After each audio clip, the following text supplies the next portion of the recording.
Olá, estamos começando mais um Doctor Entrevista e hoje nós vamos falar como o comportamento dos pais pode influenciar na personalidade dos filhos. E para falar sobre esse assunto, eu estou recebendo hoje a doutora Renata Oliveira. Doutora Renata, prazer em tê-la conosco novamente. Obrigada. Obrigada pelo convite. Doutora Renata é psicóloga clínica também, já foi professora universitária, né, doutora Renata? Isso. E está sempre aqui nos ajudando com esses temas que podem ajudar você também aí em casa a esclarecer mais, tirar as dúvidas.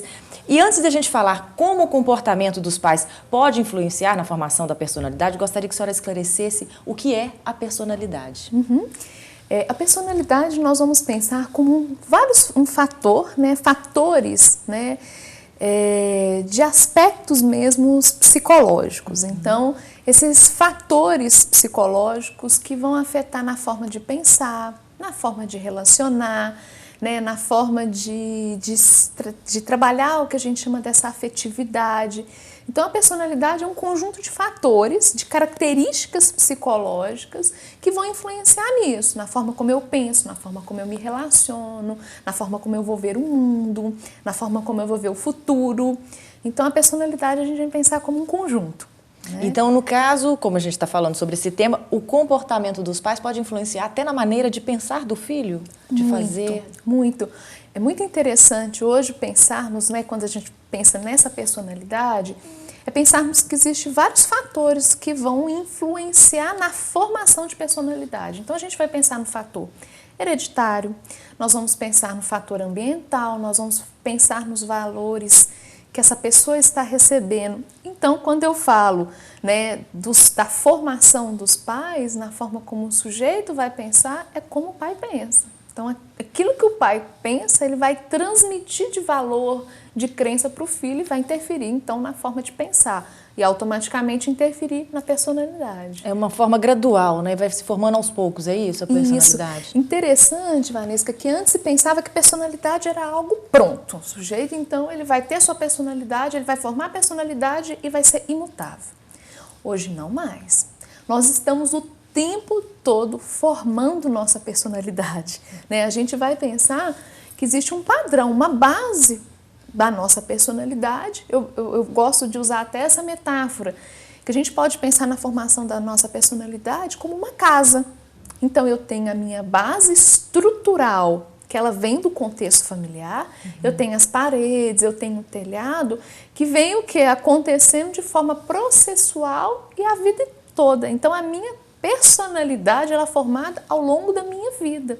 Então, ela não é mais considerada algo cristalino. Isso é até interessante para o trabalho do psicólogo, que é tão chamado para avaliar personalidade. Então, para determinar, por exemplo, processos judiciais, para determinar o candidato para entrar naquela vaga. Então, a gente hoje avalia a personalidade até um determinado tempo.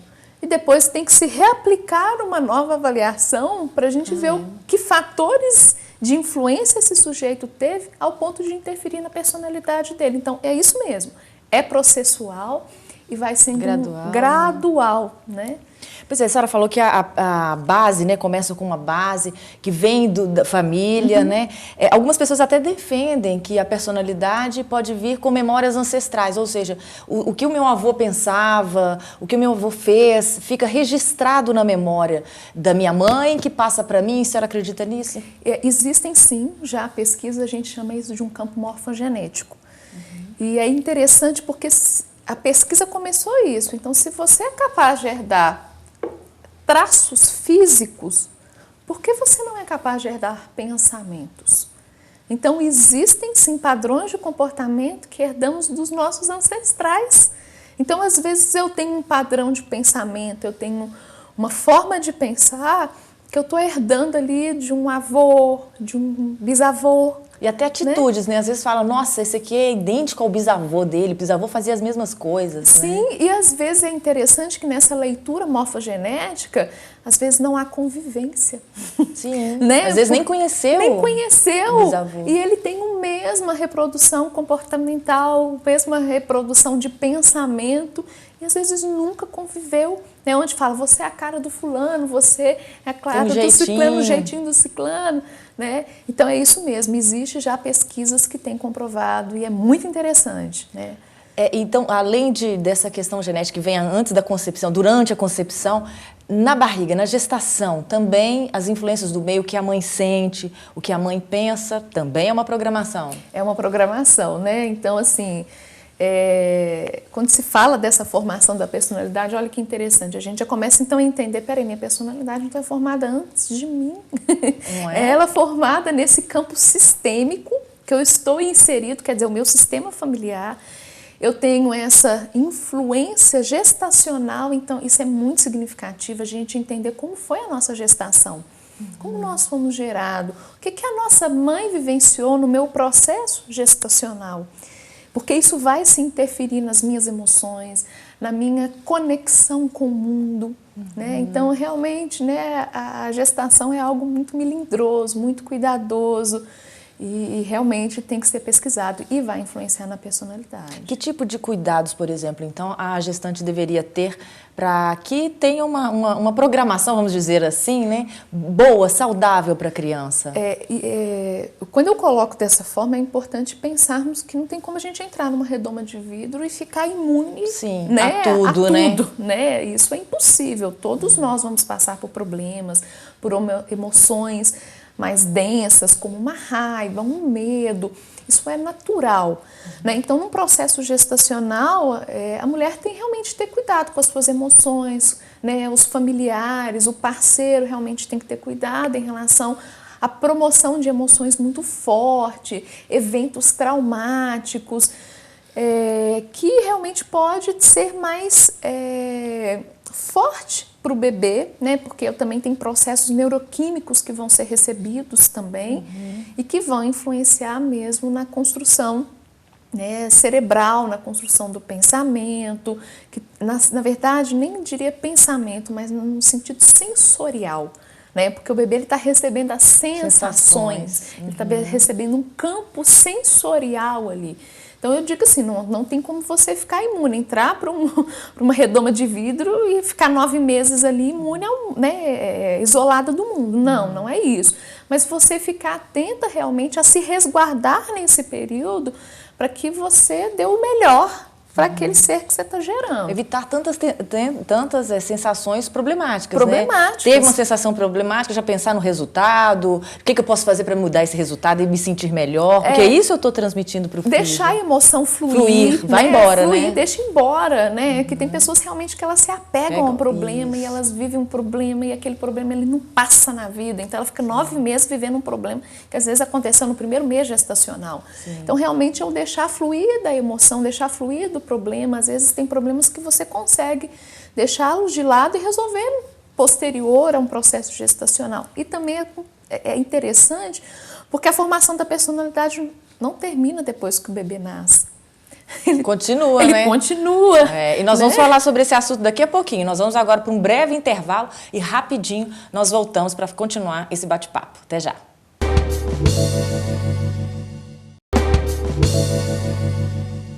Estamos de volta no segundo bloco do Doctor Entrevista. Hoje eu estou conversando com a doutora Renata Oliveira, psicóloga, que está sempre aqui conosco trazendo temas interessantes. E hoje nós estamos falando sobre como o comportamento dos pais pode influenciar na formação da personalidade dos filhos. E no primeiro bloco nós falamos um pouco sobre a gestação, a pré-gestação, a pré-concepção, né, da criança, como isso pode influenciar, o que os pais vivenciaram, os pensamentos da mãe durante a gestação, principalmente da mãe, né?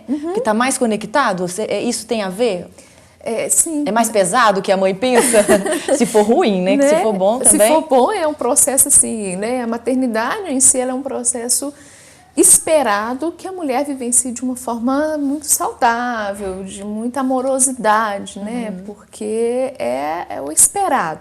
Então, nessa conexão intra, né, uterina ali, é esse momento muito conectado da mãe e do bebê. Claro que é importante, porque a criança ela vai demonstrando ali uma conexão com o mundo. Então, a importância também do pai, né, dessa afetividade desse pai. Como a gente está falando de um campo em que essa criança está recebendo, é muito importante ali a aceitação do pai, a aceitação dos familiares. A criança nasceu, é outra relação que vai acontecer, também muito significativa para a formação da personalidade. Esse vínculo mãe-bebê, nos primeiros meses de vida da criança, é muito, muito significativo para a gente ter adultos seguros. Né? Quando a gente pensa assim, essa questão da segurança, de como esse sujeito vai estar entrando para o mundo seguro, a gente tem que pensar automaticamente como foi o meu primeiro ano de vida, como foi a minha relação com a minha mãe, como que a minha mãe, né, ela me confortou, me protegeu, me apoiou o suficiente para quando eu me separo dela, eu esteja conectado com esse mundo de uma forma segura. Então, esse primeiro ano de vida também é muito significativo. Eu gostaria que a senhora desse algum exemplo, assim, para a gente entender bastante, ficar bem claro, que tipo de atitude da mãe pode provocar uma insegurança no filho, ou o contrário, uma segurança? É interessante, eu vou começar pela segurança, né? Então existem aspectos muito significativos que até a medicina, né, dentro desse processo multidisciplinar hoje em relação ao ser humano, tem pensado, né, muito essa necessidade de amamentação. Não é à toa que as campanhas de amamentação têm crescido tanto, porque a amamentação é uma vinculação muito significativa pele a pele entre mãe e bebê, porque o bebê está muito sensorial, então ele precisa sentir o banho, então aquele aconchego, aquela pegada segura, aquela pegada amorosa da mãe, o olhar. Vanessa, o olhar é uma coisa muito significativa para a formação de personalidade. Então, aquela mãe que conecta olho com aquele bebê. Não por obrigação só de fazer, lavar, dar mamadeira, mas ali aquela sensação de amor. Aquela sensação de amor, né? Então, por isso que a gente tem que ter muita atenção às depressões pós-parto. Porque isso é realmente o que a gente chama de um movimento interrompido. Esse movimento natural dessa relação amorosa entre mãe e bebê foi interrompido com uma doença. Sim. Né? Um processo de separação. Às vezes essa criança ela precisou se afastar para um processo de hospitalização, por exemplo. Então isso vai trazer uma interferência nisso que eu estou colocando aqui, que é a relação de segurança com o mundo, da mãe com o bebê para com o mundo. Então, por exemplo, um processo de depressão pós-parto, um processo de separação provocado às vezes por uma hospitalização ou da mãe ou do bebê, uma viagem. Então, são fatores que podem interferir de forma externa nessa conexão mãe-bebê que vai levar à formação segura desse sujeito para com o mundo. A criança que não tem amamentação, leite materno, ela pode ter essa sensação de abandono? Não necessariamente, né? Quando se fala do amamentar, né, é a conexão, pode ser feito com a mamadeira, né? É o olho a olho, sentimento que está sendo despertado. É a troca que está sendo promovida. Então, não adianta também uma mãe ter o leite e ela fazer aquilo por obrigação. Pensando em outras coisas, sem estar presente sem estar conectada com aquela criança. Entendi. Então, ela pode estar presente sem fazer-se presente. É o abandono. Então, eu tenho uma mãe presente, com leite o suficiente para dar a essa criança, mas ela não faz a ligação, a conexão, que ela é muito maior do que realmente a presença. É o fazer-se presente, né? Então, é despertar, é a relação. É muito significativo que isso pode fazer com que o sujeito venha já desenvolver isso, ou na própria relação mãe-bebê, isso vai acontecendo. Então, assim, fique atento. Nossa, eu já tenho que ter isso. Não, eu vou desenvolvendo isso. Eu estou aberta a receber essa criança, eu estou aberta a formar esse indivíduo. Uma pergunta significativa. Sim. Né, que os pais podem se fazer. O casal, a gente está falando um pouco da mãe, mas é significativo também o casal. Esse pai, essa conexão, ela não é só da mãe também. Outro dia eu achei um texto muito significativo, né, nos meus estudos, falando do apego pesado do pai, né, que a mãe é doce, delicada, então ela traz esse contato delicado afagado com o filho, mas o pai com a mão pesada, ele também traz a segurança, o apoio. Que bacana, então também olha. é muito significativo a gente pensar a presença do pai. Então a gente também fala do casal grávido, né, do casal que teve um filho.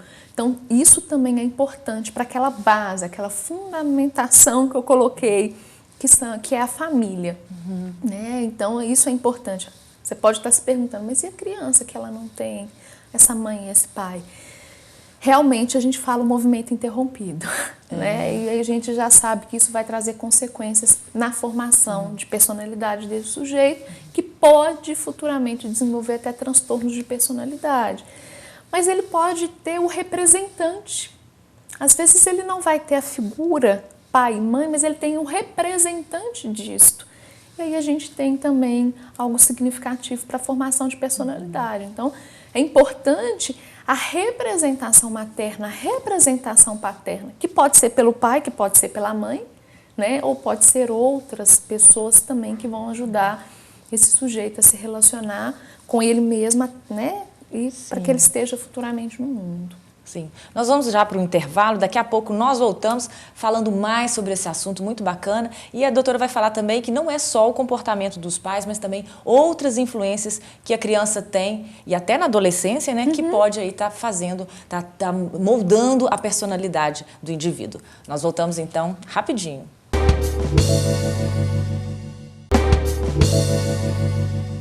Estamos de volta no terceiro e último bloco do Doctor Entrevista. Hoje eu converso com a doutora Renata Oliveira, psicóloga, que está falando sobre o comportamento dos pais, a influência do comportamento dos pais na formação da personalidade dos filhos.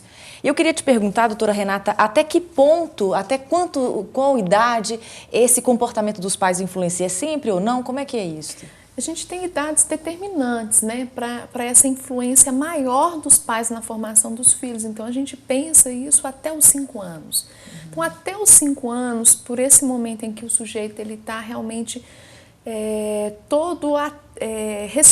em que os pais são responsáveis por essa criança, então acaba que a gente pensa realmente nisso, que os pais até essa idade dos 5 anos, eles têm uma influência muito grande na formação da personalidade. A partir do momento que essa criança ela começa a estar no mundo, ela já começa a viver outras influências. Então ela sofre influência social, ela sofre influência escolar, então ela começa a conviver com outros grupos familiares, né? Ela começa, mais para frente, ela começa a ter uma influência da mídia. Né? Então, mas na fase da adolescência, principalmente? É a fase da adolescência, né? Essa pré-adolescência, essa fase da adolescência. Então, ela começa a ter uma influência da mídia, ela começa a ter uma influência dessas redes sociais. E aí os pais, eles vão perdendo o poder de influência. Então, o que a gente tem que alertar é que os pais, eles têm que ter muito essa consciência dessa responsabilidade na formação e usar isso muito a favor na infância. Olha só. É muito importante isso. Então, realmente, essa dedicação aos filhos na infância é muito significativo para que possa, então, como eu disse, ter um sujeito que futuramente ele vai estar mais seguro, ele vai ter mais autonomia perante a vida, ele vai ter mais condições de enfrentamento saudável perante a vida. Então, os pais realmente eles têm que dedicar muito aos filhos.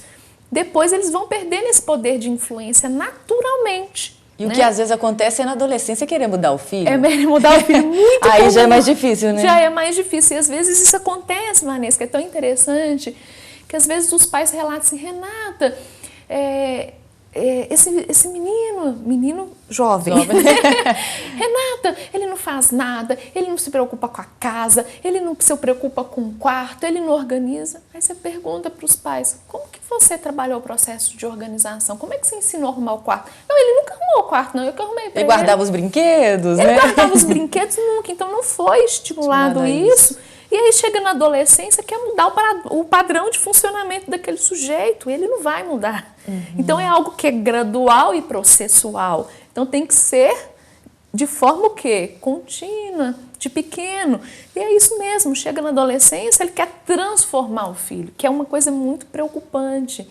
Nessa idade da personalidade em que o jovem rompe, eu quero ser quem eu quero ser, né? Que é esse momento do jovem, E aí os pais não aceitam, e aí o conflito é inevitável. Sim. Né? Você está falando de jovem, eu gostaria que você falasse então dessa abordagem, já que tem toda uma influência tanto dos pais, o comportamento dos pais, como também do ambiente em que o jovem está inserido. As músicas que ouvem, os filmes, os jogos, isso também pode influenciar, então, nessa fase da vida? Pode.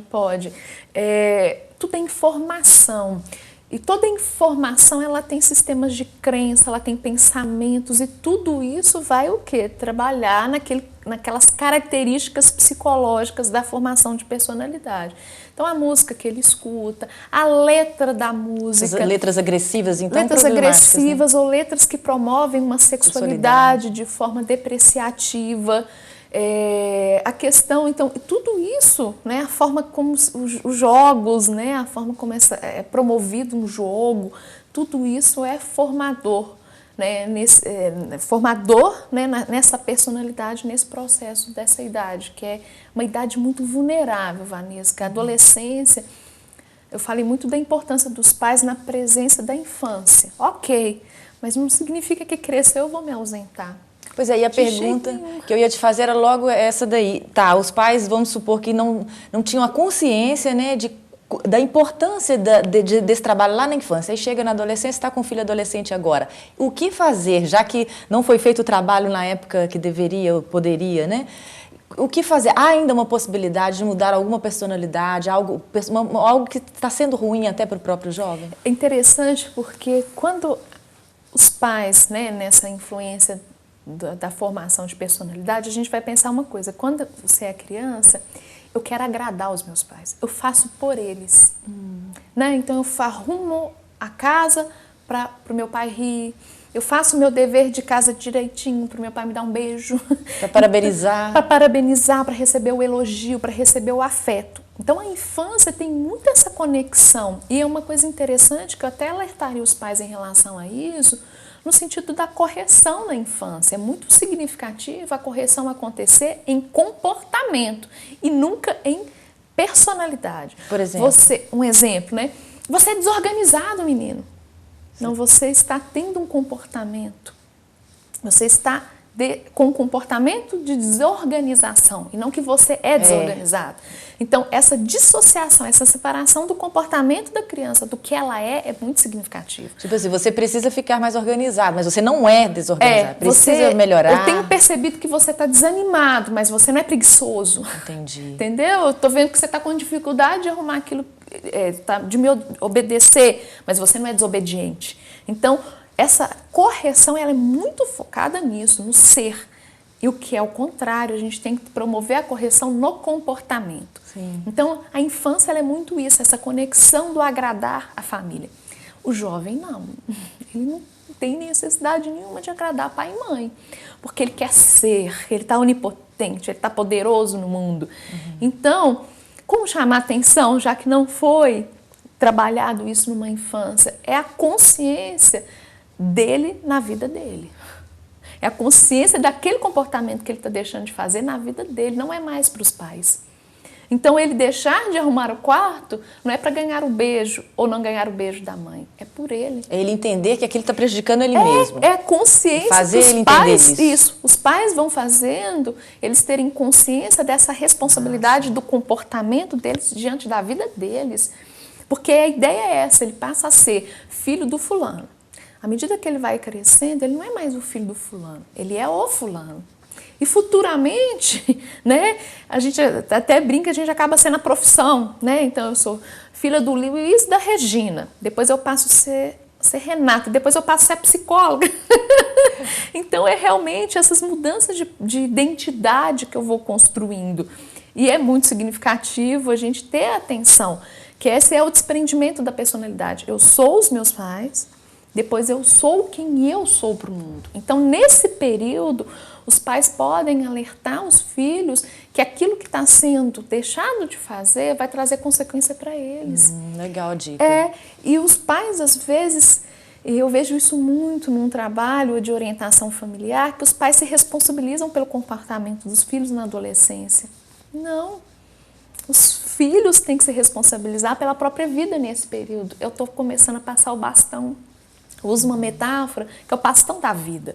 né? Os pais, quando recebem aquele ser, aquele bebê, é o bastão da vida que eles têm na mão. Mas à medida que aquele ser vai crescendo, chega um momento que eu tenho que passar o bastão da vida para ele tomar conta, né, da vida dele. E esse processo de transição é que é significativo. O jovem, ele começar a assumir o bastão da própria vida, com responsabilidade. Porque o jovem, ele quer a liberdade, mas ele não quer a responsabilidade. Sim. Então, isso tem que ser agregado, né? Ai, muito bacana, doutora Renata. Muito obrigada pelas dicas de novo, sempre trazendo muita coisa bacana pra gente. E volte mais, hein? Vamos esperar sua vinda de novo aqui para nos dar mais dicas. Obrigada, eu que agradeço. Eu espero que você tenha gostado, que essas dicas, né, tenham te ajudado aí, principalmente as mães, né, que responsabilidade, principalmente na época da gestação, até os 5 anos. Mas enfim, a doutora Renata deu muitas dicas, eu espero que você tenha gostado. Então, até o próximo Docta Entrevista. Até lá!